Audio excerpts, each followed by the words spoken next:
ಇಲ್ಲ ನೀನು opposite team ಘಟ್ಟ ಅಂದರೆ ಅದಕ್ಕೆ ಹೇಳಿದ್ದೆ ಡು ಇಟ್ ಅಂತ.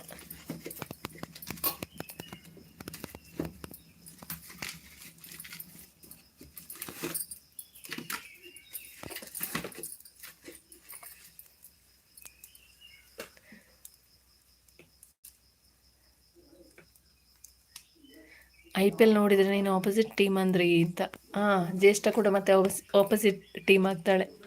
ಬಟ್ ನಾನು ಕರೆದಾಗ ಒಂದು ಕಾಲು ಓದ್ಬೇಕಷ್ಟೇ ಅಂತ. ಯಾವ ಕಾಲದಲ್ಲಿ ಇದೆಯಾ ಪ್ರೀತು? ಕಾಲು ಓದ್ಬೇಕಂತ ಇವನಿಗೆ. ಕಾಲು ಮುರಿಯಕ್ಕೆ ಹೇಳ್ತೇನೆ ನಾನು ಜ್ಯೇಷ್ಠನಿಗೆ. IPL ಆಟ ಅಲ್ಲದು ಚಟ ಅಂತೆ, ನಿಂಗೆ ಗೊತ್ತಿಲ್ಲ.